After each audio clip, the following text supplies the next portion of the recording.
So it's a great pleasure to have Professor Hanieh with us tonight. Please join me. I'd like to begin by very much thanking Chris and the ISRF for sponsoring and holding this event alongside Gresham. It's a really great pleasure to be here, and I think this model of education is something that's very much worth emulating and worth praising. So what I wanted to do is just begin by laying out some of the key themes of my lecture tonight, and then we'll go into some of the historical detail and the questions around decolonisation and so forth. So there are four things that I want to look at today that kind of traverse both historical themes and questions and very much up to the current moment and the issue that faces, I think, us all in very stark manner, and that is, of course, the climate emergency. So one of the major kind of topics that I'll be referring to as we move through this lecture is the question of how we think about energy transitions under capitalism. What does it mean to think about moving from one kind of energy source to another kind of energy source? And of course, the topic that's we are very concerned about today is, of course, the green transition and the question of the green transition. And I guess provocatively, what I want to be able to say tonight to you is that there is no green transition occurring at this moment, and I'll explain why that is the case as we move through.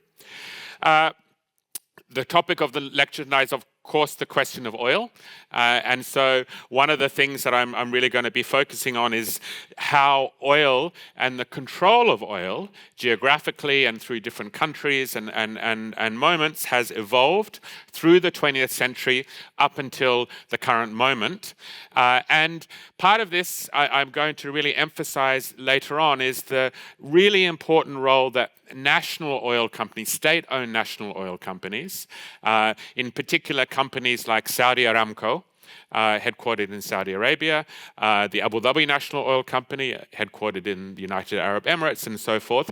The important and significant role that these big national oil companies are playing in determining both the direction of climate policy and the kinds of technologies that are being used and being rolled out as a way to address, or perhaps not address, the climate emergency that we face.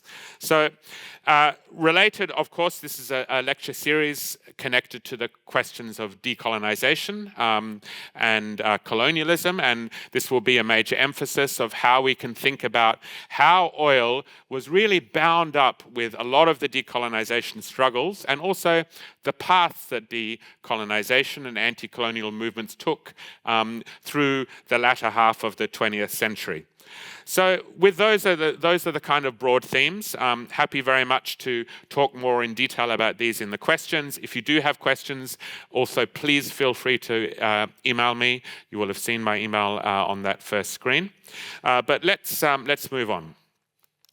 So oil. What is oil? We think, everyone I think thinks they know about oil. They think, well, oil, that's what I use to fill up my car and get from point A to point B. And it's certainly true. Oil's role as a liquid transport fuel, which bound up very much with the internal combustion engine, automobiles, and so forth, have been really foundational to how the 20th century developed.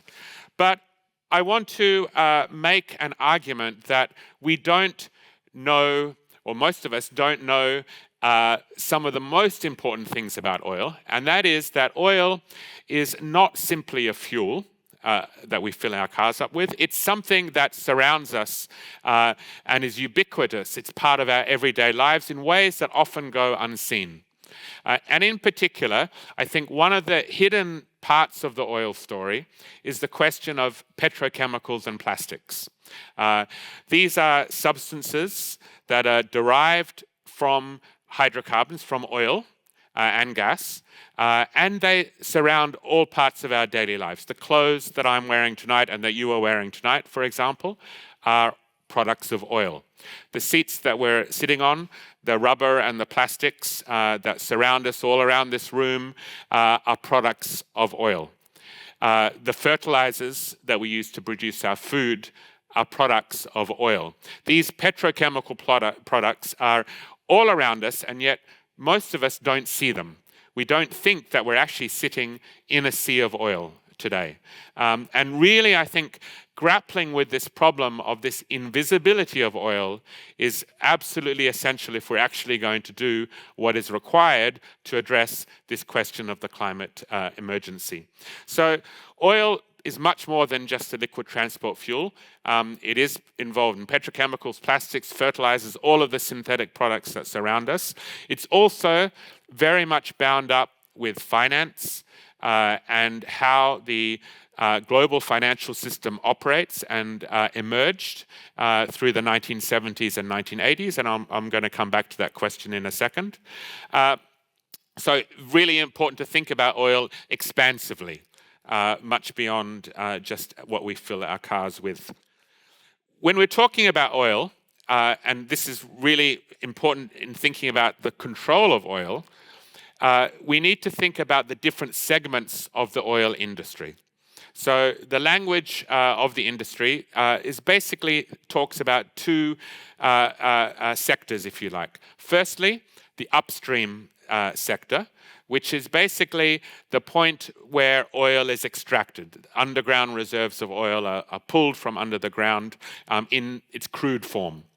And then as oil gets refined into many, many different kinds of products, including petrochemicals and so forth, and as it circulates then through our lives, through pipelines, through shipping and tankers, and ends up in the products that we consume, that part is called the downstream. So we have two sectors, the upstream and the downstream. The upstream, that crude extraction, and then the downstream is what oil happens to oil after it's been pulled out of the ground.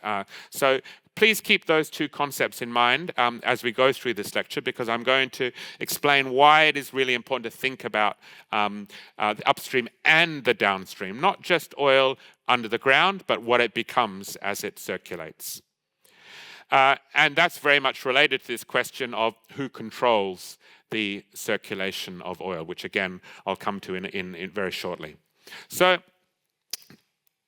let's look at this quite terrifying graph, actually, if we think about this.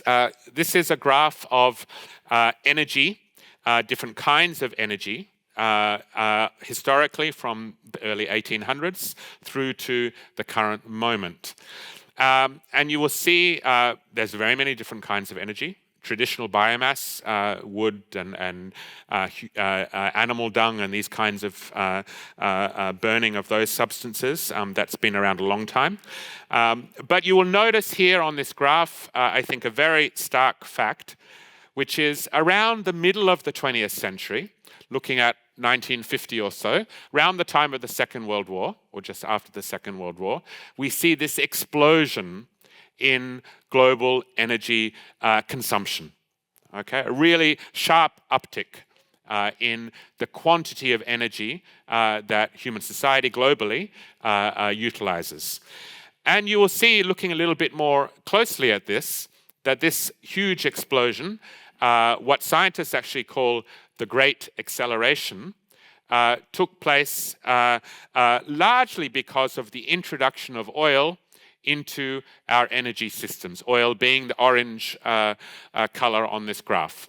Okay, so oil very quickly emerged from being a quite minor substance in the early 1900s, around the time of the Second World War, 1950 or so, exploding onto the energy scene, becoming the dominant or principal fossil fuel. Okay, overtaking coal, which is the kind of red color, and then another fossil fuel coming in to the energy mix in the 1970s, 1980s in a significant way, and that is gas, natural gas. So these are the three principal or three fossil fuels: coal, oil, and gas, oil became the dominant fossil fuel around about 1950. Okay? Now, we call this the coal to oil transition. Okay? That took place around that time, which I'm going to speak in some depth in a second. Now, when we use that word transition, we think the first thing that comes to mind is, okay, coal was replaced, moved out the way, oil took its place. Oil substituted itself for coal in this language of transition. However, looking at this graph, I think it's very clear that there is no transition from coal to oil. It's an addition of oil onto that coal, existing coal. And in fact, the world's production and consumption of coal has continued to increase and grow absolutely since that time. Okay, and in fact, last year was the world record of coal, oil, and gas production globally. Okay, so the point being here that when we talk about transitions of energy, it's not where we have to be careful not to think about this as meaning one energy source replaces another, but actually these energy sources tend to get added on to one another with the overall absolute amount of energy growing, as you can see, I think, very starkly in this graph. So why do scientists call this the Great Acceleration? The reason being that, of course, this moment of the so-called coal to oil transition was the moment when human activity really began to have a major impact in very visible ways in the scientific and geological record on the biosphere and our environment. And that's what we're living today. So this graph, I think, really shows that moment when the climate emergency really began to unfold in ways that we are living, unfortunately, today in a very graphic manner.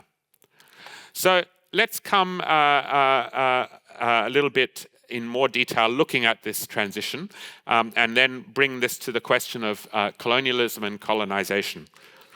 So, as I said, the transition to oil, keeping in mind all of what I've said about this language of transition, the emergence of oil as the dominant fossil fuel really took off globally in the 1950s, but it began earlier in the United States as basically the key petro-power oil state in the late 1900s, early 20th century. This was connected with oil being used first as kerosene, which was a lighting fuel, and then gasoline, and then fuel oil, which is used for heating or for ships, in particular naval vessels, which I'll come to in a second. So this moment when oil starts to become really an important energy source in the United States, then globally, was very much connected to militarism and war making. There is a famous line by Lord Curzon, a British lord, who said at the end of World War I, he said, the Allied forces floated to victory on a wave of oil. And what he meant by this was that oil enabled both military vehicles like militarized trucks, motorcycles, new kinds of technologies, particularly naval-fired ships. Oil-fired naval vessels instead of coal-fired naval vessels really was an important part of how the Allied forces won World War I. Okay, were managed to take victory in World War I. What he didn't mention in this talk was that, or in his speech where he made this comment, was that most of the oil that supplied the Allied forces was American, US oil. Okay, The US was the major site of oil production at this moment, major site of oil refining, where oil gets turned into useful products. And that oil was what fed the war-making abilities of the Allied powers during World War I, and also very much, even more so, in World War II. So the victory of the Allies in both wars was very much connected with oil becoming so central and embedded in our daily lives. Okay, war and oil are joined very much at the hip. Okay, so when we're thinking about why did oil become so ubiquitous, a big part of the story is this question of what it did for the ability to wage war. Okay, so moving on and thinking about this, the United States as the center, if you like, of oil production. Unsurprisingly, the biggest and most important oil firm in the world at this time, around the time of World War I, was an American oil firm. And that firm, some of you probably have heard of this company, was called Standard Oil. Okay, it was an big oil company, part of the John D. Rockefeller ownership, and it was a massive oil company that basically controlled almost all of the pipelines and the refining of oil in the United States in the late 1800s, early 1900s. Okay, it was what we might call today a monopoly in that sense, controlling the movement of oil and its refining and its sale to the final customer.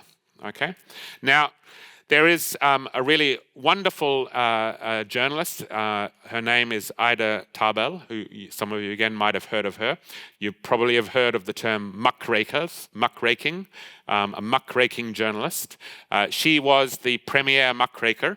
The term emerged around to describe people like Ida Tarbell. She wrote a wonderful history of Standard Oil in the early 1900s, documenting how this company managed to become so dominant, so prominent, and monopolizing oil in this kind of way. And basically what she said was, look, this company, it didn't control the oil under the ground. There were many, many different oil producers, large oil fields. You have people like, you had the individuals just putting an oil derrick in the ground, individual small groups producing that crude oil. But what Standard Oil managed to do is they controlled the movement of oil from the oil field through the pipelines, on the trains and other kinds of transport mechanisms, to the refineries, which they controlled, and therefore they controlled also the final product's sale to the customer. So it wasn't about controlling the underground sources, it was about the rest of the downstream that Standard Oil controlled. And because of that control, they were able to put pressure on the crude upstream sector. Okay, if they didn't buy your oil, you went broke. Okay, in moments of high oil prices, they sold more. They controlled the products that went to the market. Okay, so this is what we call vertical integration, controlling every step of the oil chain from under the ground through to the sale of the oil. And she said, in I think a very nice line, she said, Standard Oil is as slippery as an eel. You just don't know where to grasp it because it's everywhere. Now, you, again, I'm sure everyone has seen this logo, Esso. Drive down the road, any road here in London, you'll find Esso service stations. What you might not have thought about, though, is why is it called Esso? And if you think about it in its the way you vocalize it, SO stands for Standard Oil.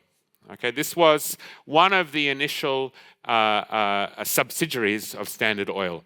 And today, all of the big oil companies, Western oil companies, American Western oil companies that we know, ExxonMobil, okay, Chevron, these are they come from Standard Oil. Standard Oil was broken up, and these companies now that today are so prominent are those companies today. So the point here I want to emphasize is this question of vertical integration, because it's important to understanding what how oil works today. So how does this relate to colonialism? Let's talk about this question of decolonisation. Now, the British government was also very concerned, particularly because of the link between oil and war making, that they secured their own oil supplies, because remember, as I said, the US was the dominant oil power through the first part of the 20th century. And what did the British government do? It invested in, at this stage, quite a small little oil company called the Anglo-Persian Oil Company, which was operating in what today is Iran. They invested, basically took over APOC, this small company, and they made this company essentially the key supplier of oil for the British Navy and British military. Okay. Now today, APOC again is a company that we know very well. It went through a number of name changes, British Petroleum, and today we call it BP. So BP is the descendant of this, what was one point a state-owned oil company, APOC, that was founded specifically for controlling the oil supplies in the Middle East, particularly in Iran, to help the British Navy. At this time, British colonialism was the dominant force in the Middle East region, okay, controlling these countries that I've noted. Most of these countries were monarchies, and what companies like APOC did, they had unfettered access to the oil supplies in countries like Iran or Iraq, and so forth. They would pull that oil out of the ground, the upstream. They would own the refining. They would own the tankers to ship that oil, refined oil, to Britain and elsewhere. And so again, they were vertically integrated firms. And in return, they would pay the ruling monarchs of these countries a small royalty for access to this oil. Okay, small royalty or tax. Very important, which again, I'll come back to in a second. For Britain, this wasn't important just because of the access to fuel supplies.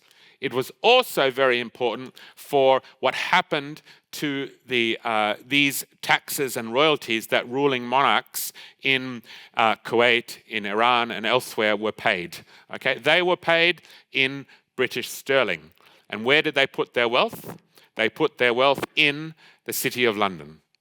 Okay, so the City of London and the kind of centrality of the City of London to global finance was in part connected to what happened to the revenues and profits and taxes from the sale of oil. Okay, ending up in the City of London. So that's why one reason why the City of London is such an important financial zone today. So Winston Churchill, I think, kind of aptly summed up all that I've just described in this quote. We must become the owners, and he said this in 1913, before he was the Prime Minister. He was head of the Navy at this time. He said, we must become the owners, or at any rate the controllers at the source of at least a proportion of the supply of natural oil which we require, and to draw our oil supply so far as possible from sources under British control or British influence. So this quote, I think, very goes to the heart of what we're talking about tonight, this really unassailable link between oil's emergence as really the fuel that structures everything in our lives, and colonial domination in places like the Middle East and elsewhere. It was access and control of these oil supplies that enabled Britain to maintain its global dominance, and also for the United States to become the dominant power in the wake of World War II. So there's a link here between what the government does, what the state does, and colonialism, and of course oil's oil's presence all around us. Coming back to the United States, this is this question of how the government supports the rise of the oil industry is, I think, really important to bring out, because often we talk about oil as though, well, it's just these private companies. They're doing their own thing, Standard Oil, ExxonMobil, and so forth. These are just private firms. It's a market-driven thing. But actually, the state played a fundamental role in building the power and enabling these companies to really become what they are today. Okay, in fact, if we look at oil subsidies in the current moment, the estimates are between $1 to $7 trillion a year in subsidies to the oil industry globally. Okay, $1 to $7 trillion, depending on how you count these subsidies. Every single year to the oil industry. So when we hear the debates at the COP summits, we need to provide, a certain amount of X billion, 100 billion or so forth to climate financing, we should remember that this pales in comparison to the subsidies that the oil industry receives. Now, looking at this a bit more historically, the US government played, as I said, a major role in supporting these companies and their global rise. One of these was something called the depletion allowance, which is basically a tax break for oil producers in the United States. And this is a 27.5% rebate, if you like. These oil companies could claim on their taxes because of the depletion of the oil well. And the important thing about this depletion allowance is that it doesn't, there's no time limit to it. It lasts forever, okay? So this is basically a subsidy because it can be claimed as a tax claim. A huge subsidy to the oil industry that began in the 1920s, if I'm not mistaken, okay? Now you might think, well, 27.5%, that's a very precise amount. Okay, to say, well, this is what you can claim on this tax. And it's interesting looking at the history of these tax arrangements, because that number was deliberately set to be something very precise to give the impression that it was scientifically arrived at. The Texas senator who put forward this this act to implement this depletion allowance said we needed to make it look as though we scientifically arrived at this number, but it was completely arbitrary. And that's why it is so precise. You might also wonder, why do I have a picture of Frank Sinatra here in a lecture on oil and decolonization? The reason being that this was such a profitable business to come into, such a tax-friendly way of hiding your tax commitments, is that many of the big movie stars of the time, singers, movie stars, and American entertainers, like Frank Sinatra, like Bing Crosby, bought oil wells in order to shield their taxable wealth at the time. So again, we can see the way that the US government, and not just the US government, other companies, other governments sponsored the oil industry, was a big part of how it became so powerful. Okay, so let's move to thinking a little bit more about this colonialism question and this anti-colonial moment, which I know has been also discussed in earlier lectures in this series. As I said, oil has become, through World War II, through its connection with the militaries, through the connection of new industries like the petrochemical industry, oil becomes the dominant fossil fuel. And much of this oil, outside of the United States and outside of the USSR, is located in places like Latin America and the Middle East.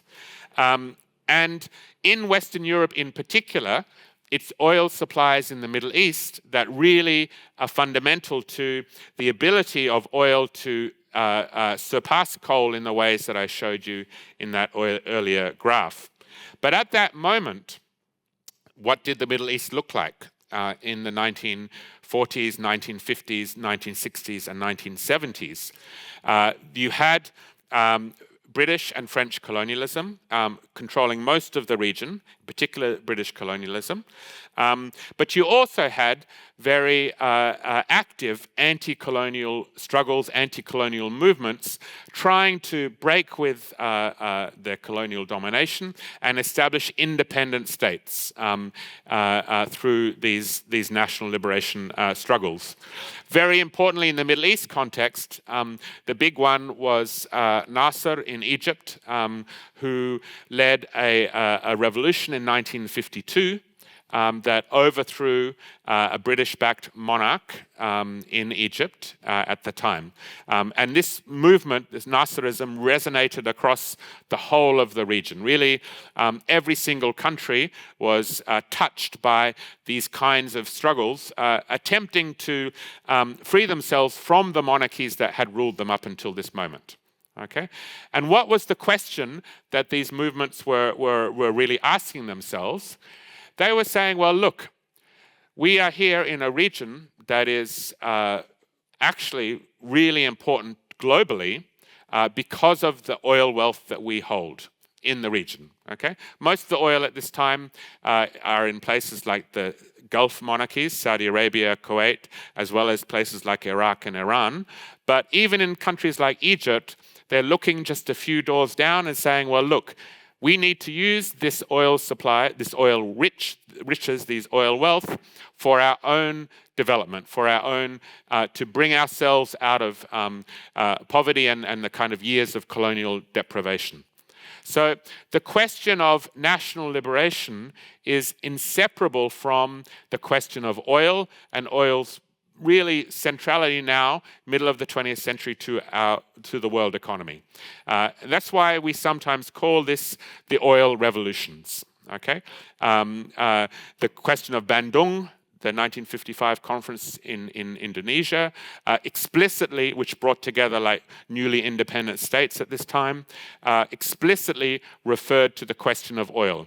And what these countries were trying to do was to say, we shouldn't just allow Western firms like Anglo or like BP or like Standard Oil to come pull the oil out of the ground and pay us a small amount. We should become the owners of these resources. We should also develop our downstream capacities like refining and shipping of oil globally. Okay, we need to take these skills onto ourselves. As I said, Iran was a really important part of this because of its connection to British colonialism and the British colonies, British Navy. 85% of naval fuel at the time came from Iran through APOC. As I said, APOC, Anglo-Persian Oil Company. Now we know it as BP. And the arrangements that BP, I'll call it BP, even though it was called APOC at the time, had developed with the Iranian monarchy, at this time it was a monarchy, British-backed monarchy, were extremely advantageous to Britain and also to BP. Okay, remember BP is a state-owned company at the time. So APOC had a 60-year concession in 1993. So in other words, just if this was still around throughout most of history, up to 1990s, this company would be controlling all of Iran's oil, okay, under this concession. Remember, this is a concession negotiated with a monarch, a king, or a Shah in the case of Iran, that was supported and put in power through the British. Okay, so this is how this arrangement was developed. Now, in 1949, there was an attempt to renegotiate this concession, which would have given Iran a bit more royalties, 24%, but still, the British government was taxing BP more than it was giving as royalties to the Iranian monarchy at the time. So, of course, in Iran, there was a lot of consternation, a lot of anger at these kinds of concessionary agreements. militant movements, anti-colonial struggles, trade union movements that sought to take this oil from British control at the time. And this culminated in the nationalisation of BP's oil in 1951 by an Iranian leader called Mohammad Mossadegh. Okay? What happened, though, immediately after this nationalisation is that there was a very sharp counter-reaction to this expression of anti-colonial sentiment through a coup that was backed by United States and Britain, okay, at this time in 1953. Really important turning point in history. In fact, the first time that the US had directly intervened in these kinds of ways in the affairs, in this kind of overthrowing Mossadegh and restoring the Iranian monarchy, the Shah of Iran, and basically allowing then the access of Western oil companies to Iranian oil, which lasted all the way up to 1979. Okay, so we can see here again this very close connection with colonialism and anti-colonial struggles with the 1953 coup. However, there was a slow march of nationalisation. It became untenable through the 1960s. And particularly in the 1970s, for these kind of colonial structures to persist and for that Western domination of oil in places like the Middle East to continue. An important part of this was the formation of OPEC in 1960, the Organization of Petroleum Exporting Countries, which was initially brought together 5 countries, Saudi Arabia, Iran, Iraq, Kuwait, and Venezuela. Venezuela being the big Latin America producer. Now, these OPEC is a really, OPEC, we hear about it very regularly in the news when there's OPEC meetings today about discussing what to do with oil production. At the time, its relationship to anti-colonial movements was a bit fraught, okay, in the sense that on one hand, it did express this desire of people in the colonized world to take control over oil and particularly over oil pricing. However, on the other hand, the major powers that controlled OPEC, in particular Saudi Arabia and Iran, were both extremely autocratic monarchies that were very closely connected to the US and also Britain. Okay, so it's a contradictory organization. On one hand, it was about taking some control and nationalizing of the upstream of the oil, but on the other hand, these monarchies were pro-Western and were not that, they were very concerned that some of the more radical anti-colonial struggles in places like Egypt might present a threat to their own rule. Okay, so this is the situation that continued. So, moving along historically, of course, the 1970s, we see what have become called the oil shocks, which was very large spikes in the price of oil in 1973 and 1979, partly connected to OPEC, because when these oil supplies were nationalized, it gave OPEC a bit more control over the price of oil. Okay, they could set the price of oil at this time in the 1970s. Now, before that time, it was the Western companies, in particular the descendants of Standard Oil and BP and Shell, which were collectively known as the Seven Sisters. They control the 7 big oil companies that, for most of the 20th century or much of the 20th century, controlled basically all of the oil outside of the US and USSR. They had been the ones setting the price of oil. But after OPEC it was formed and the nationalization of oil, it became much more, the OPEC countries had much more power over how oil was priced. So there's a lot of myths about the OPEC, these price shocks in the 70s. I won't go into these in detail, but I just do want to point out some of these myths. And if you're interested in this, my book goes into more detail about this. But the first myth is that there was an embargo on global oil by OPEC that set off these price spikes. That is not true. Okay, it wasn't OPEC that led an embargo. It was a handful of Arab OPEC states, not OPEC as an organization. And their efforts were largely ineffectual because, why was it ineffectual? It was ineffectual because the downstream of the oil industry remained solidly in the hands of these seven sisters or the big Western firms. So the OPEC producers like Saudi Arabia may pull the oil out of the ground, but once it left their ports and ended up in the United States or Western Europe, it was the seven sisters that shipped that oil, it was the seven sisters that refined that oil, and it was the seven sisters who set the price of the fuel, gasoline, petrol, or whatever product is being sold. So the price rises that was at the pump, the petrol pump, were a consequence of the decisions of these Western oil firms, not the producers like Saudi Arabia, Iran, Iraq, and the other OPEC members. So we can see these thinking about who benefits and who suffered really comes down to this question of the control of the whole of the value chain of oil. However, one thing that it really did do, these price rises and also the control of upstream oil, is it meant a lot of wealth for the big oil producers like Saudi Arabia. Okay, so here is, I think, a very stark illustration of this. This is the export revenues by OPEC members between early 1970s. You can see the big spike in 73 and then later in 79. Those are the oil price shocks.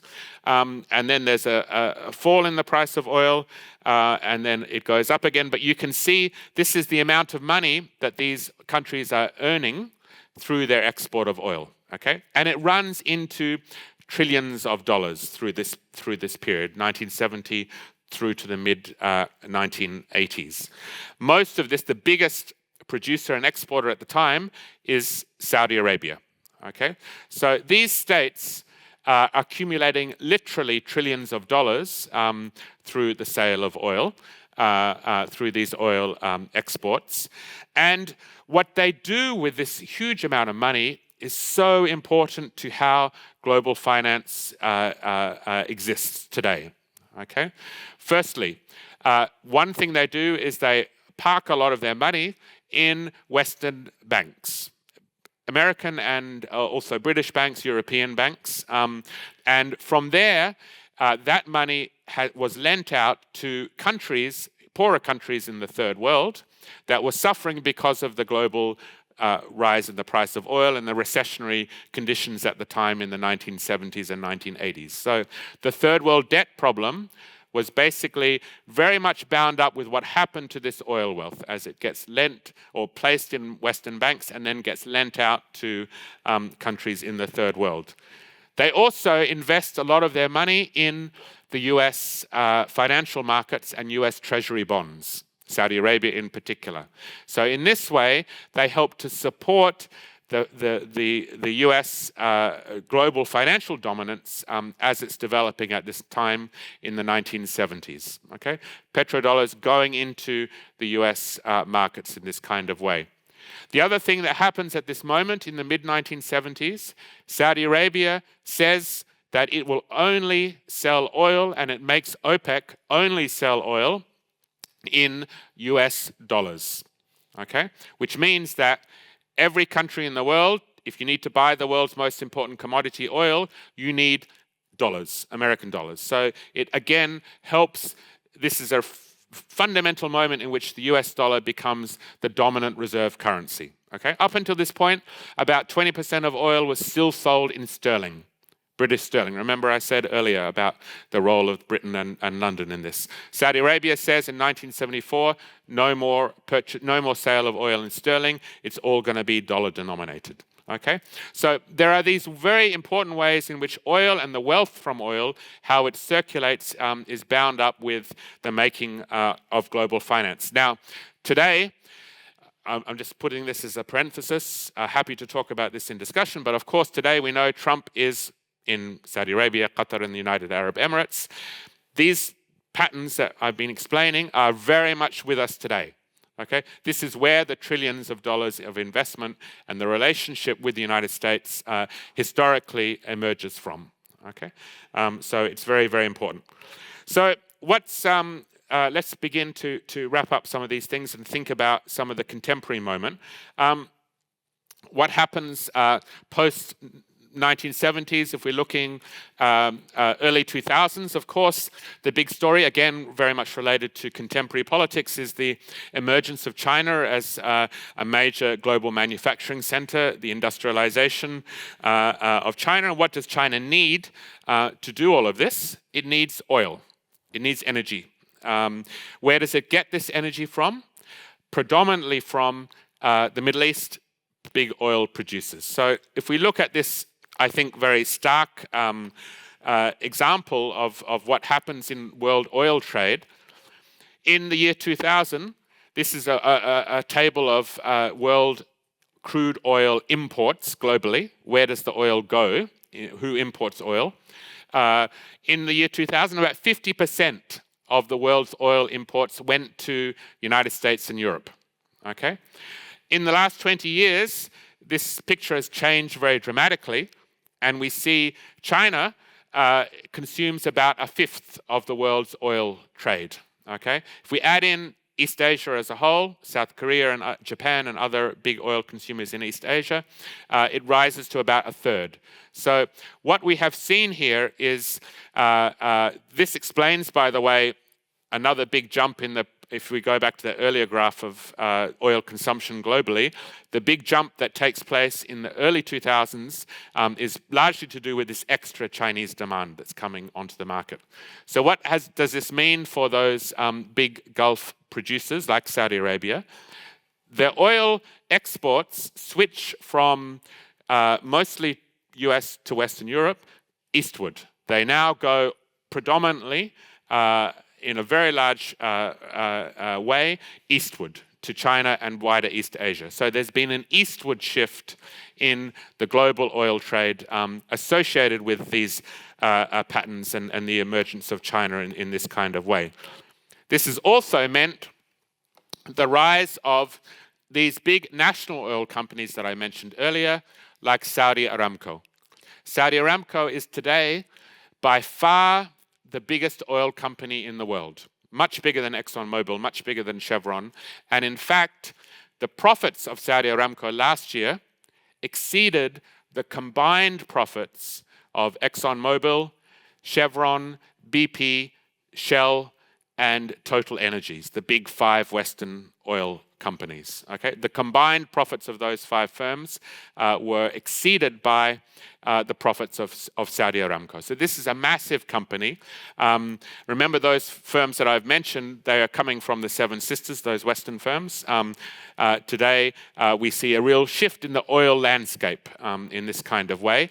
And we see companies like Saudi Aramco moving along, following the lessons of Standard Oil down the whole value chain, from the upstream to the downstream.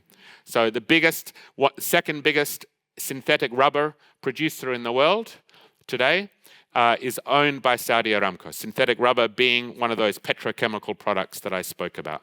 Okay, many other petrochemicals are now produced by these big national oil companies that really set the tone for the climate debate and the questions around things like plastics. So those of you who are following these climate discussions may have been aware, last year in November there was a big plastics treaty under conversation in South Korea, in Busan, South Korea. It was supposed to come up with a global treaty to end or to limit the production of plastics.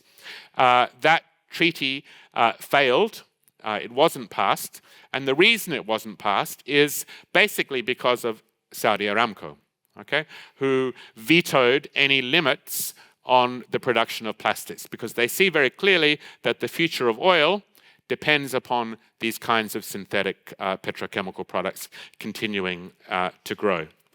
So I'll begin just wrapping up last few slides. Again, refining, I've really been trying to emphasize how important the refining stage of the oil industry is. We see a similar shift away from North America and Europe towards the Middle East and East Asia in terms of refining capacity. So the biggest oil refining plants in the world that are being built, the biggest petrochemical plants in the world, are now no longer located in Western Europe and the United States in the way that they used to be, but increasingly moving eastward and into the Middle East as well. Very interestingly, though, and this is, I think, important in terms of thinking about this in the terms of the green, so-called green transition. As you would have seen from that first graph I showed, and as I said, the production of fossil fuel continues to increase, absolutely. The relative share might be decreasing, but the absolute quantity, which in the end is what really matters, is growing every year, including coal.